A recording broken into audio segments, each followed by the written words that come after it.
Thank you very much for the invitation and the warm welcome. I have been really looking forward to being here. I have no conflict of interest except that 5 of my close relatives and several good friends died of smoking-related disease. So in the recent years, we have seen an explosion of tobacco and nicotine products on the market. And they don't just fall down from heaven. There is, of course, an industry behind. So many countries across the world have adopted and implemented the Framework Convention on Tobacco Control, and as a result of this we have seen declining smoking rates in most of the countries in the world, and this is of course very bad news for the tobacco industry. So these new products, they are necessary for them to survive, and they are very attractive to them because they can gain bigger profit, they can circumvent the legislation, the different bans we have, they can prevent loss of consumers, people who would otherwise have quit, they can renormalize the tobacco industry because now we are talking about harm reduction products, and they attract new consumers, people who would not have started smoking. And here are some examples of how they are challenging our smoking bans. This is a slide from British American Tobacco presented for their shareholders in 2020. They show that in good old days you can smoke around the clock, anywhere, but now we are in these bad situations where due to the bans you cannot smoke when you are on work or when you are in a bus.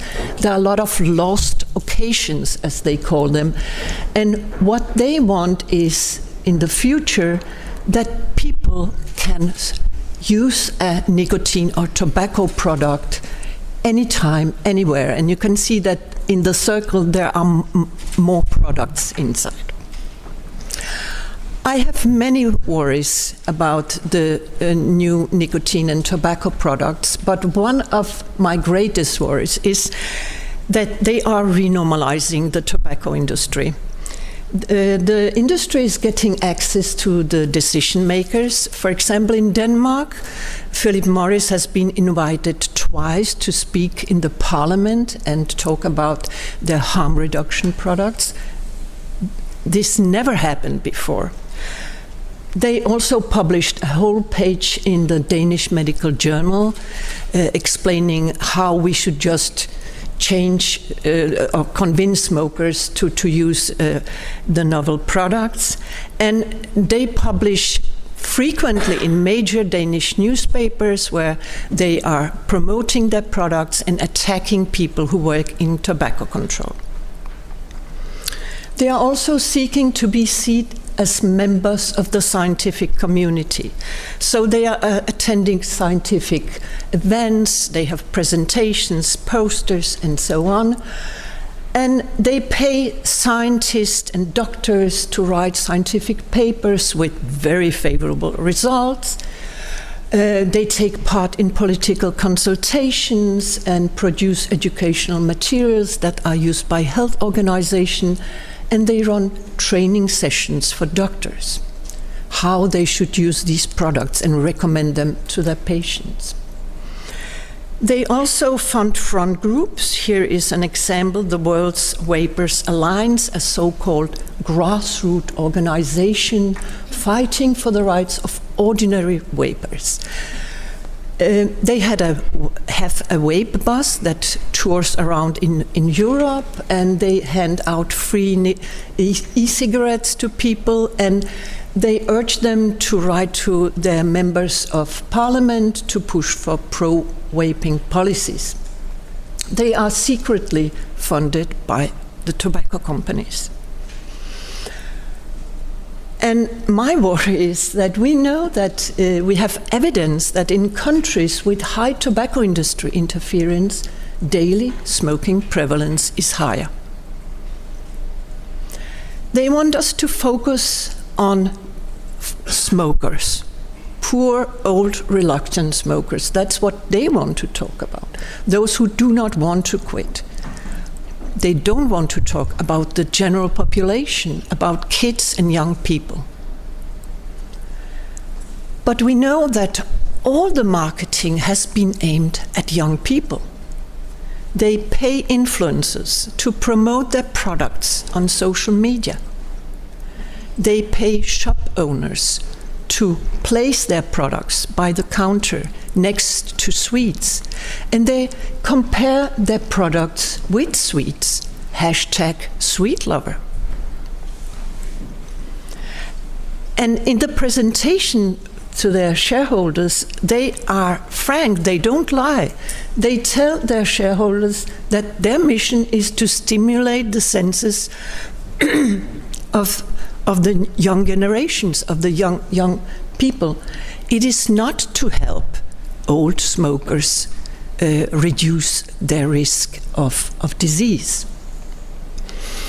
Now we are not only dealing with the tobacco industry, we are also dealing with other manufacturers. Many of them are placed in China.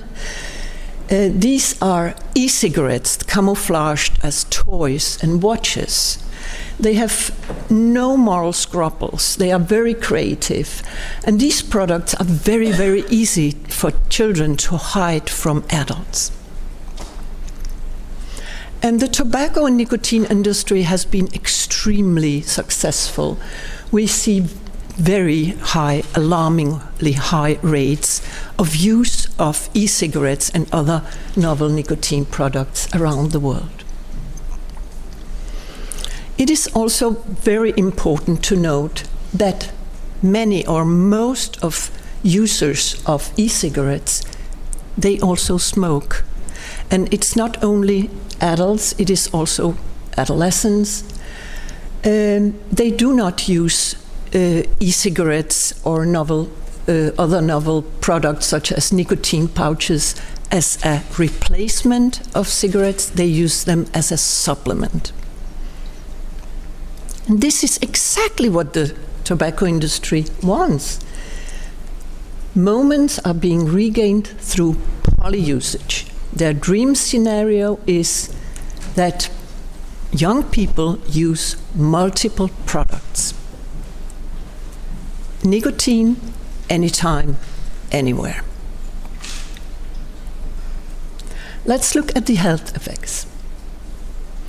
It took us 50 years to document the health effects of smoking, or at minimum of 50 years. We are still discovering new diseases that are caused by smoking. And we now know that smoking damages almost all parts of the body. So, of course, when you work with tobacco control, you are really wishing that there was a product that was less harmful, that people could switch and reduce their harm. But it seems to be wishful thinking. We also have to ask ourselves, who will benefit? When we talk about harm reduction for whom? For the old smoker? Maybe, potentially, there might be a small reduction in harm. But for all non-smokers and all young people, there will be an increase in harm. There is an intergeneration trade-off. Are we willing to pay that? They want us to talk about focus on smokers only, but we should never forget that we have to focus on the whole population. And the impact on public health is defined by two factors: toxicity, or the harm of a product, and the number of persons who are exposed. So a product with low toxicity, for example alcohol, might have more negative impact on public health than a product that is spread to a large part of the population. If it's spread to a large part of the population, that a product with high toxicity, for example heroin, that is used by few people. So alcohol is more harmful to public health just because more people are using it, even though it is less toxic than heroin. Many claim that it is much better than young people use e-cigarettes than conventional cigarettes. There is absolutely no evidence that this is true. There is no social gradient, as was already mentioned. It is not the usual suspects that are using e-cigarettes. It is also children that come from families with a good background that are performing well in school. It is also medical students that are using them, people who would not have started smoking. And we have several systematic reviews, and all show exactly the same, that e-cigarette users increase their risk of smoking initiation. They triple their risk. Also, those who had no intention to start smoking, in those young people, e-cigarette use increased the risk of smoking 5 times.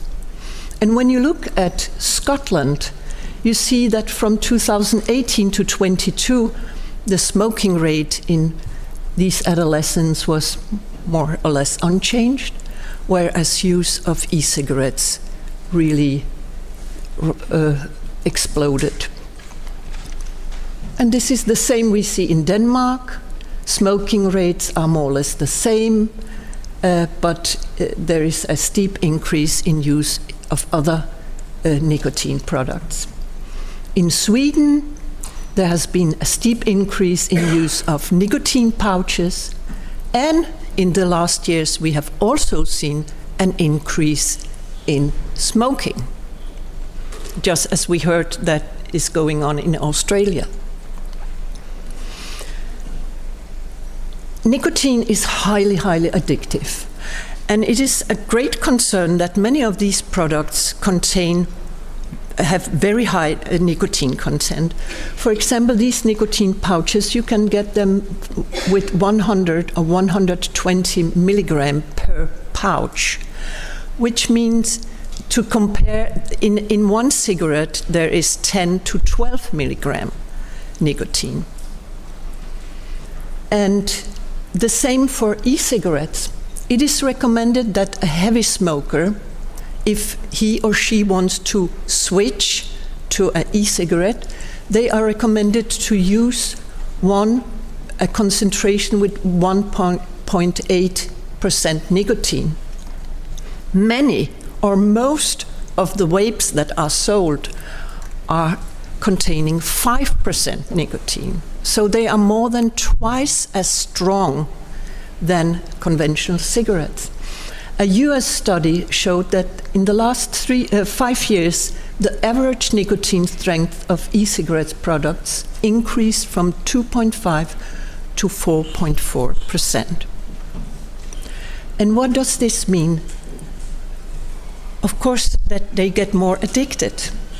This is a Swedish study that investigated concentration of cotinine, which is a metabolite of nicotine, in the urine of young adults.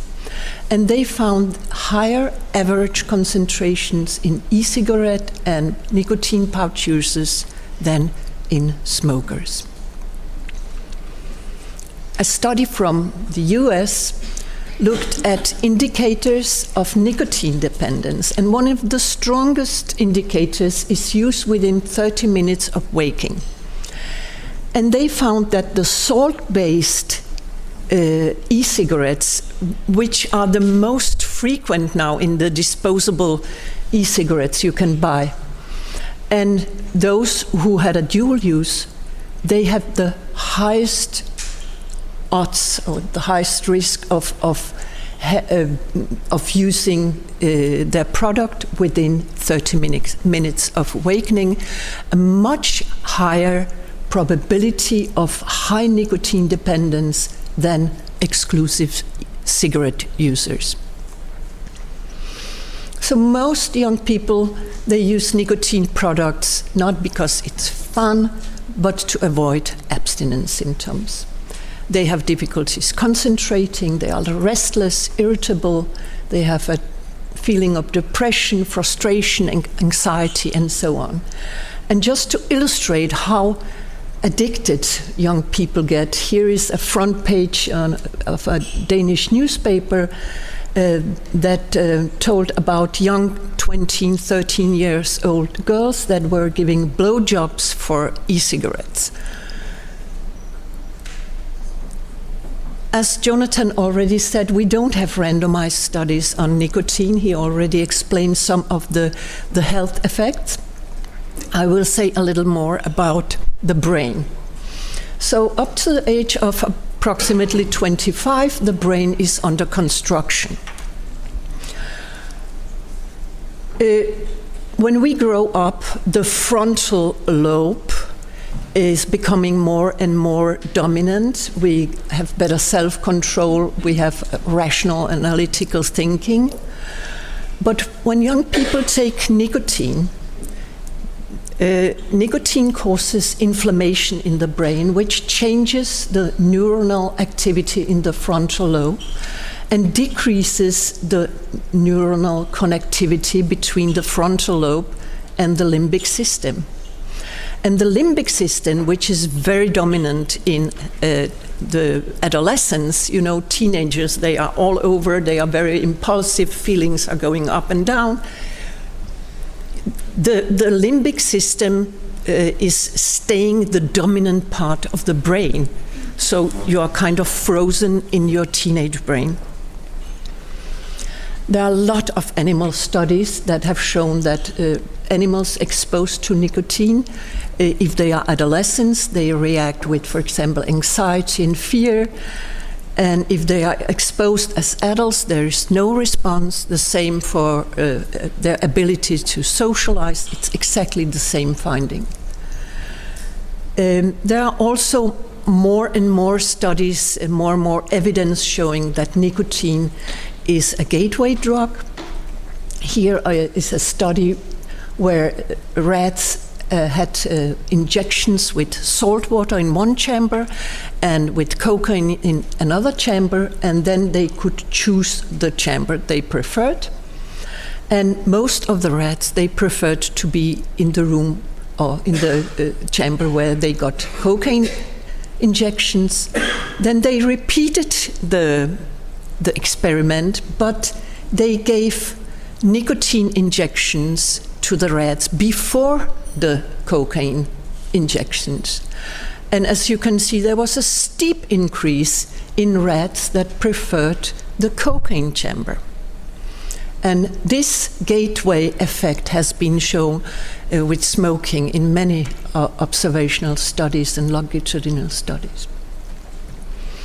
A recent study from US, a very large study with young kids, and a follow-up of 2 years. They made a lot of tests of cognitive function and brain scans, and they could show that children who experimented with tobacco or nicotine products, and most of them used e-cigarettes, they had impaired cognitive function and reduced brain structure with sustained effects. And they adjusted for a lot of confounders that also influence the growth of the brain. So this is how they put it in the US. Nicotine in any form, vape, smoke, chew, shrinks young brains. In Denmark, we have recently published a report where we concluded that there is moderate evidence that nicotine is harmful to the immature brain, that there is inflammation of the brain which causes disturbed cognitive functions, increased anxiety and depression, increased stress and lower self-control, and that it probably is a gateway to smoking and use of other drugs. This is nothing new. Already in 2016, a report of the Surgeon General in US concluded from prenatal development through adolescence and early adulthood, exposure to nicotine poses a serious threat to the brain.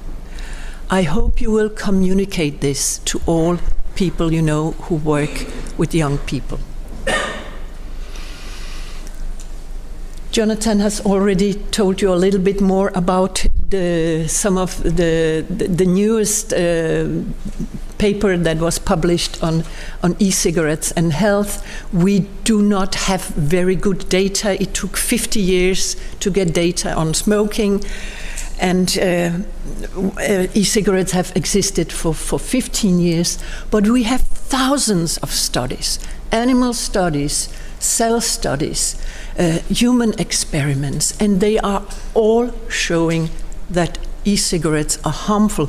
We don't know how harmful they are, but they are definitely harmful. We know the biological effects of them, but we have to wait and see what kind of diseases there will be. There are two important reports or papers. One is from Australia, umbrella review, including 400 publications. They concluded that there was conclusive evidence for when it comes to short-term effects. There is a risk of poisoning. There is a risk of immediate inhalation toxicity, including seizures. And there is a risk of a very severe disease called e-cigarette or vaping product use associated lung injury, which has been found associated with cannabis oil use also in e-cigarettes in 8 out of 10 people, but more than 2,000 people died of this disease, and many of them were adolescents. There are also explosions that cause injuries and burns. When it comes to long-term effects, they said evidence is insufficient or unavailable, but we are sure that there will be harm. So this is the same paper Jonathan was talking about, the first meta-analysis on the health effects of e-cigarettes. Most of the papers, they are from population-based surveys, cross-sectional data, which means that you cannot say anything about causality, but they have all adjusted for smoking. But 30 of the studies followed people over time, and they can say something about causality, and they have the same finding as the cross-sectional studies. That's why I believe that even though the estimates are not maybe precisely what we will see in 20 years, they give a good indication of what will be going on. So when it comes to users of e-cigarette compares with non-users, e-cigarette use is associated with 30 to 50% increased odds of disease. When you compare with cigarettes, there was no difference in odds of disease when it came to cardiovascular disease, stroke, and metabolic disease. There were lower odds for lung disease. Asthma had 16% lower odds, COPD 47% lower odds. But for most people, it takes 40, 50 years to develop COPD, and e-cigarettes have been here for 15. So I don't think the COPD estimate is very accurate, and for oral disease, there was 13% lower odds. For dual users, and as you remember, most are dual users, the odds were 20 to 40% higher compared with conventional smoking, which is in sharp contrast to this report that you already heard about. So at last, a few words about legislation. In Denmark, e-cigarettes with flavors were banned in 2020, and we also prohibited advertising on online media. And as you see, from 21 to 22, there was a steep increase in young people's use of disposable vapes. And how did young people buy these products. They bought them in kiosks, but mostly on social media, Snapchat, TikTok, and so on. And it was very easy for them. And this has also been reported from other countries where e-cigarettes are banned or strictly regulated, Australia and Singapore, that there is easy illegal access both from the internet and in the kiosk, and this is also what you must expect when you have a ban on disposable vapes. So the tobacco and nicotine industry, of course, they are very happy now. They can claim that the increase in sales of e-cigarettes is caused by the bans.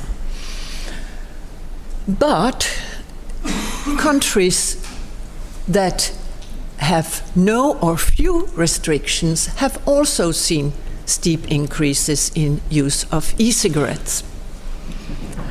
And countries that had no restrictions or bans also found that most young people, they buy e-cigarettes on social media. We do have evidence about what works to prevent use of e-cigarettes. A review included 26 studies. They showed that flavor restrictions significantly decreased youth use, and taxation reduced adult use. And there were mixed results for the impacts of age restrictions. And another study found that in American states with different legislation, states with age 21 plus restrictions, there was no change in prevalence of youth use. Those states that did not have these restrictions, they saw a significant increase in youth use. And overall, states with e-cigarette policies had slower increase in youth frequent use. When it comes to higher taxes, they found no association with decreasing prevalence of youth use. So, finally, to sum up, what do we know? What have we learned from 70 years of tobacco prevention? If a tobacco product is very cheap, easily available, and there is no regulation of the industry, tobacco industry, or their product, or if there is no marketing ban, the prevalence of use will go up. And if the product is expensive, if we have strong regulation of the industry and the products, and there are marketing bans, the use will go down. So let us learn from our knowledge on tobacco prevention and transfer it to prevention of these new products. I have taken the Hippocratic Oath, first do no harm. So my recommendations are that you have strong regulation, the same as for tobacco products, and high taxes, and this should of course be enforced and supplemented with smoking or cessation support and campaigns. Thank you very much for your attention.